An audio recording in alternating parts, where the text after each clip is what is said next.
I bet. YouTube, what up? Right now we got how Cape Town became a murder capital. The Economist. And look, bro. I told y'all, bro, I'm finna be doing different types of videos when it comes to South Africa content. I don't want to be just labeled as the South Africa music reactor. Like, you know what I'm saying? Like, it's more than that with me. I also want to educate myself at the same time, even though I kind of, even though y'all used to be real hard on me with the fact, like, y'all be like, you don't know nothing about your homeland with that woo-woo. And I would defend, of course, I would defend my people over here. I mean, y'all my people too, but I defend the people that I'm with over here in America. You feel me? Like, but I read past all the bullshit because at the end of the day, y'all trolling or y'all just speaking through the internet. So but I do need to get hip to Africa, you know what I'm saying? Because it's the same, like the same shit y'all do over there, we do over here. We got the same niggas killing niggas over here, just like in United Kingdom, wherever black folks at. I'm telling you, it's black on black crime. I mean, it's sad to see, but that's just what it is. Cape Town or Cap Town, whenever I listen to Youngster CPT, man, that's what he rep 24/7. You know what I'm saying? Y'all really be like, y'all be in the comments like, yeah, man, we with it. Ooh. So shit, hey, go ahead and get into this video, bro. If you like this video, man, like this video, and that will let me know to keep doing what I'm doing. And subscribe to you, boy.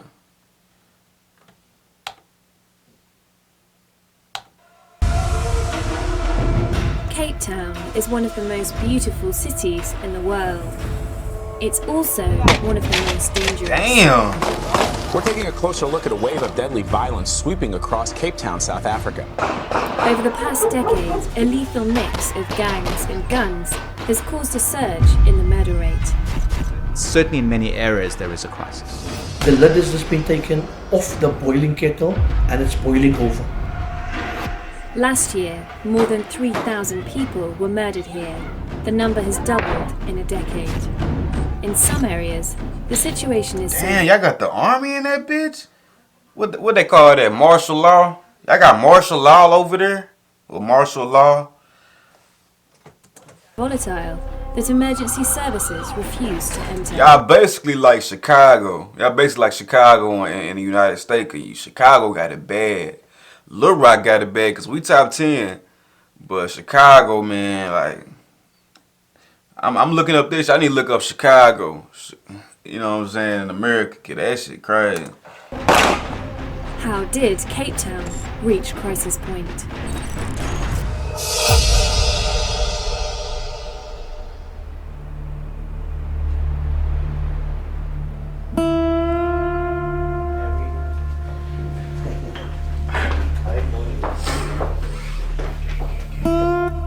So guys, we're just gonna quickly do the update of the weekend. About 7 people were shot. 5 males, 1 female and 1 child was shot. Pastor Craven Engel runs a pioneering project called Ceasefire, based in one of the most violent areas of the city, Hanover Park. It's happening now, where civilians get shot. Then this can happen to anyone. Craven and his team monitor gang violence in the district and, where possible, step in to calm things down. Well, a busy day can easily be like 17 incidents of violence in the area and multiple shots of more than about 60 shots fired there. The team is made up of reformed gang members. We started out by using guys that we recruited from the street and we helped them to recover. We trained them strategically to go and help their own kind. They're known as the Interrupters. Well, thanks guys. The violence interrupter is at the front end of the violence, but it must also be a credible messenger in the community and credible with the gangs. Just down here, we had a shooting here about 5 minutes ago. 5 minutes ago. Another shot being fired. Damn. The Interrupters use a technology called Shot Spotter. It employs sophisticated acoustic sensors set up across the area to detect and locate gunfire incidents in real time. There's a shot coming in here. We can go to the area where it's been fired. And this is how it is in our community here. Shots get fired, incidents happen, life goes on as normal. Craven's project is based in an area of the city known as the Cape Flats, a patchwork of townships southeast of the city centre. Last year, nearly 2,500 people were murdered in these townships, almost 80% of the city's total homicides. In other parts of Cape Town, particularly the wealthier middle-class areas, the murder rate has remained. Like, how is this nigga the mayor? How was this white man the mayor of Africa? Like, that shit just be looking so weird to me. City's total like that nigga should be like in Italy or some shit. Homicides. In other parts of Cape Town. I'm tripping. University. He's a doctor. I don't know. I take that back then. I take that back. I'm not racist. I'm not racist at all. It's just, you know what I'm saying. In particularly the wealthier middle-class areas, the murder rate has remained relatively stable or is non-existent. It's highly unequal in terms of the distribution of murder. It's been estimated that there are 93 gangs in Cape Town with 100,000 members. These criminal gangs are particularly well organized, but also particularly violent. They are rooted into the community with a system that's in place. What's been happening in Cape Town in the past few years has been an intensification of gang. I started use Kobiro 1 year ago. From day one, more or less, it just boosted my number of clients. Conflict. Over the past decade, this conflict has been fueled by deadly weapons. The key issue in South Africa in terms of the murder rate has been the influx of high-powered firearms into Cape Town. Many of these guns aren't coming from criminal networks, but from the police.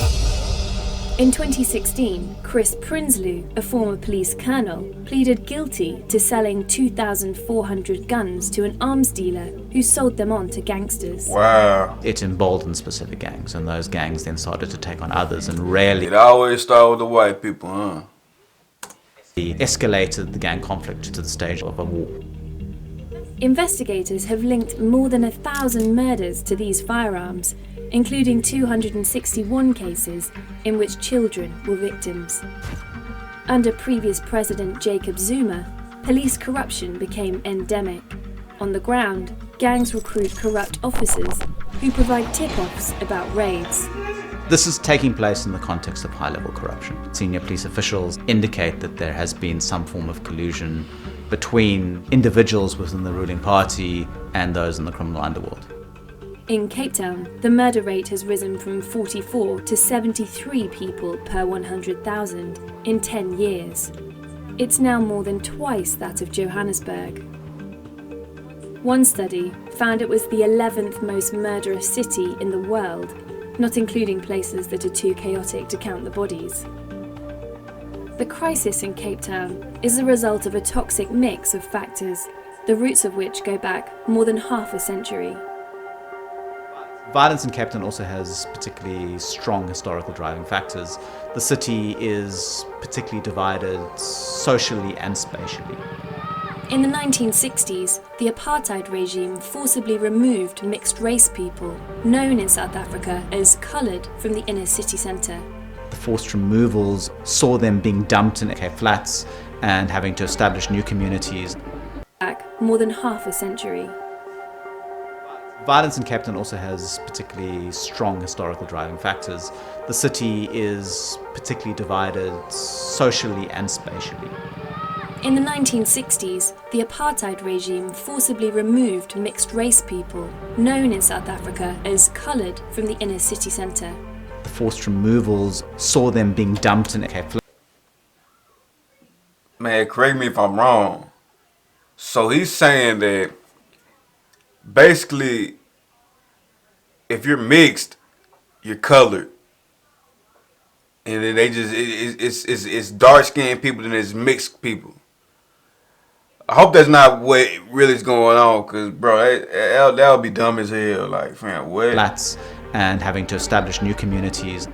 Police rarely investigated the murders of the 60s. The Apartheid regime forcibly removed mixed-race people, known in South Africa as coloured, from the inner city centre. The forced removals saw them being dumped in Cape Flats and having to establish new communities. Police rarely investigated the murders of people who weren't white. Their neglect allowed criminals to terrorise these black and coloured from the inner city centre. Forced removals saw them being dumped in flats and having to establish new communities. Police rarely investigated the murders of people who weren't white. Their neglect allowed criminals to terrorise these black and coloured townships. In these particular Coloured from the inner city centre. forced removals saw them being dumped in flats and having to establish new communities. Police rarely investigate. Wait, so what is they saying that they dumped? Oh, bro, I'm not really understanding this shit. Having to establish new communities. Police rarely investigated the murders of people who weren't white. Their neglect allowed criminals to terrorise these black and coloured townships. In these particular contexts, you saw gangs flourish. Conditions in many of these communities haven't changed that much. Today, the area still suffers deep-rooted socio-economic problems. In one precinct, Philippi East, 93% of households were victims of crime in 2016. Damn, Never cluster 93%? so much people in such a small space together, with no economic development, with no recreation, with no job creation. It's a recipe for self-destruction. 40% of young South Africans are unemployed. President Cyril Ramaphosa calls it a national crisis. Apartheid is still happening in its own way. The whites-only sign has disappeared, but the violence, the negativity, the opportunities, nothing has come the way of this community.